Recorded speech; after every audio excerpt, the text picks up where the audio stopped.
Merhaba arkadaşlar, kanalıma hoş geldiniz. Bu videomda sizlere şöyle çok güzel bir Tunus işi örnek göstermek istiyorum. Şöyle buğday başağı. Çok da güzel oldu. Arkasını da şöyle göstereyim. Bundan güzel bebek yeleği olur, battaniye olur, hırka olur arkadaşlar. Her türlü modeli güzelce uygulayabilirsiniz. Tabi bunun için Tunus tığına ihtiyacımız var. Şöyle bendeki 3 numara ve örmüş olduğum ip de bebe yünü arkadaşlar. Şöyle. Şimdi öncelikle zaten zincir çekerek başlamamız gerekiyor. Zincirlerinizi şöyle gevşek gevşek çekin arkadaşlar. Ve burası ön yüzü, arka yüzünü çeviriyorum ve buradan ilmek almaya başlıyoruz. Şöyle her bir zincirin içerisinden ilmek alarak başlayacağız.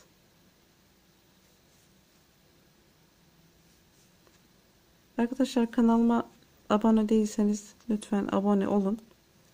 Abonelikler ücretsiz, destek amaçlı sadece bana. Videolarımı beğenip paylaşırsanız çok mutlu olurum ve tabii ki yorumlarınızı da bekliyorum. Evet, bu şekilde çekmiş olduğunuz zincirin sonuna kadar böyle ilmek alacağız.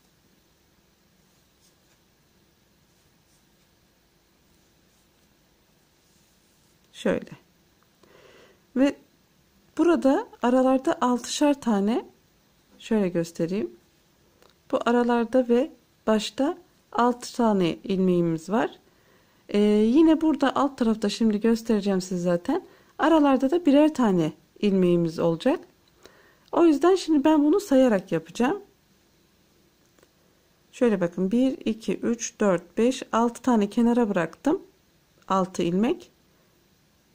2, 4, 6. Bir tane ortaya bırakıyorum. Yine 6 tane kenara, bir tane ortaya olacak şekilde 6 tane kenar olmuş. Tamam, 7 olmuş. Hiç önemli değil. Şimdi ben size 2 tane örnek üstünden göstereceğim. O yüzden hemen ilkini şöyle 2 alıp kapattım. Daha sonra teker teker bu şekilde kapatıyorum.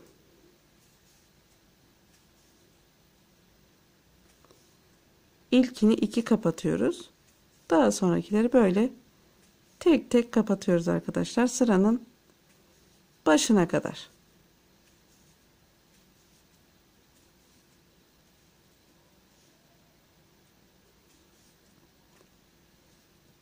Evet, şimdi sıranın başına geldik. Bunu da yine kapattım. Bu şekilde bitirmiş olduk. Şimdi öncelikle şöyle ilk ilmeğin üzerinden alıp içinden ilmek geçirerek 6 tane örüyorum. Şöyle bakın.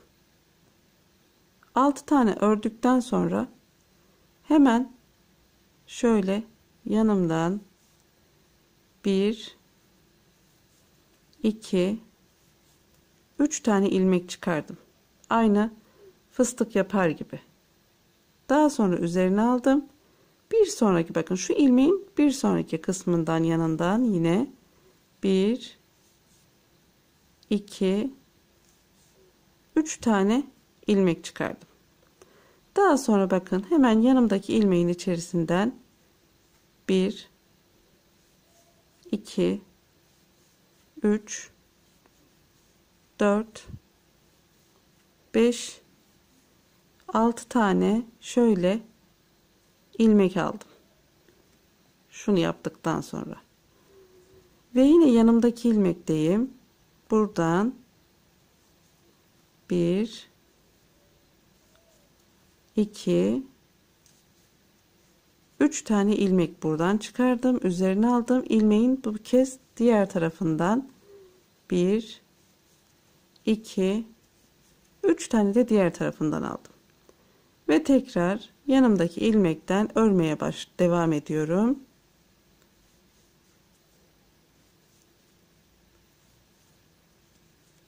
Hemen bakalım. 5. En sonuncusu da bakın burada 2 tane çekmiştik. Onun ikisinin birden içinden geçirdim. Son ilmeğimi de buradan çıkararak aldım. Şimdi devam ediyorum. Yine ilkini, ikisini bir ördüm. Diğerlerini tek tek olacak şekilde şöyle geldim buraya. Burada bakın ilk üçünü şöyle bir alıyorum. İlk üçünü bir aldım. Daha sonra bunu kapattım. Daha sonra bir tane zincir çektim. Çekmiş olduğum zinciri bu kez yanımdaki üçlü çekmiş olduğum ilmeklerin içinden geçirdim. Şöyle ve bunu da üste kapattım. Kapattıktan sonra yanımdaki ilmeğin içinden de geçirdim ve böylece devam ediyorum. Geldim bakın yine şöyle ilk önce ilk üçünün içinden geçirdim. Bunun üstünü kapattım. Bir zincir çektim. Çekmiş olduğum zincirle birlikte bakın böyle içinden geçtim üçünün. Tekrar üstte bunu kapattım. Kapattığım zinciri bakın böyle bunu da yanımdaki ilmeğin içinden geçirerek sıramı devam ettiriyorum ta ki başa kadar. Bakın bu şekilde olacak. Şimdi tekrar yanımdaki ilmekten başlıyorum. 3 4 5 ve burada da bir tane ilmeğim var. 6 tane ilmeğimi örüyorum. Üzerine aldım. Bu arada arkadaşlar oluşan boşluktan 1 2 3 4 5 6 tane bu şekilde sardım. Daha sonra bakın hemen yanımdaki ilmeklerimi örüyorum. 2 3 4 5 ve 6. Bakın bu şekilde. Daha sonra tekrar yanımdaki oluşturmuş olduğum yuvanın içerisinden 1 2 3 4 5 6 kez doluyorum. Daha sonra devam ediyorum. Hemen yan tarafımdaki ilmeklerimi de bu şekilde örerek sırama devam ediyorum. Burada da bakın yine bir tane ilmeğimi bu şekilde örerek tamamladım. Görüntümüz böyle arkadaşlar. Şimdi tekrar ilk ikisini bir ördüm. Daha sonrakileri tek tek geliyorum. Yine doladığım yere geldim. Burada ilk üçünü şöyle bir aldım. Bunun üstünü kapattım. Bir zincir çektiğim zincirle diğer üçünü şöyle bir aldım. Üstünü kapattım. Kapattığım zincirle ilk ilmeğimi alıyorum bakın. Daha sonrakileri tek tek alıyorum. Yine buraya geldik. Burada da yine bakın üçünü bir aldım. Üstünü kapattım. Bir zincir çektiğim zincirle içerisinden geçip kapatıyorum. Üzerinden bir zincir ve onunla birlikte ilk ilmeğimi içinden geçirerek devam ediyorum. Başa kadar geliyorum. Bakın bu şekilde. Şimdi yine ilmeklerimi alarak devam edeceğim.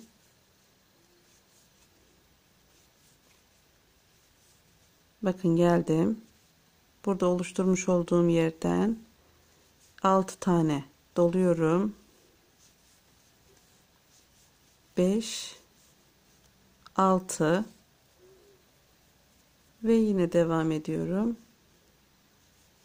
Şöyle başlıyorum yanımdaki. Evet, ilmeklerimizi almaya devam ediyorduk. Buradan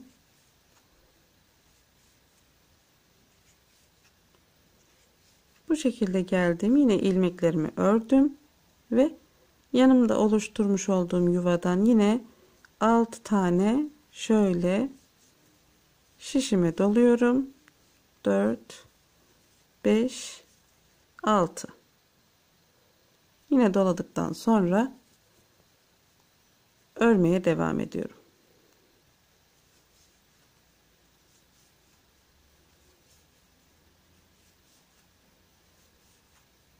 Şurada da bir tane ilmeğim var. Evet. Bakın bu şekilde. Şöyle. Şimdi tekrardan artık modelimiz çıktı zaten. Kapatarak geliyorum. İlk önce üçünü alıyorum. Şöyle üstünü kapattım bunun. Daha sonra bir zincirle diğerlerini alıyorum. Bu şekilde. Bunun da üstünü kapattığım ilmeğimle hemen yanımdaki ilmeğin de içinden geçiyorum. Böylece sırama devam ediyorum burada. Ta ki diğer motifime kadar. Burada da yine üçünü aldım. Şöyle üzerini kapattım. Bir zincirle diğer üçünü de aldım. Üzerini kapatıp aynı ilmeğimi yanımdakinden de geçirdikten sonra sırama devam ediyorum. Evet arkadaşlar, bu kadar. Örülüşü böyle. Bundan sonraki zaten kısımların dediğim gibi hepsi aynı ve böyle bir model çıkıyor. Umarım beğenmişsinizdir. Umarım anlatabilmişimdir. Lütfen beğendiyseniz beğendim butonuna basın. Kanalıma abone değilseniz abone olun arkadaşlar. Abonelikler ücretsiz. Bana destek amaçlı abone olacaksınız. Yapacak olan arkadaşlarıma da kolay gelsin diyorum. Kendinize iyi bakın. Şöyle de tutayım. Kendinize iyi bakın arkadaşlar. Hoşça kalın.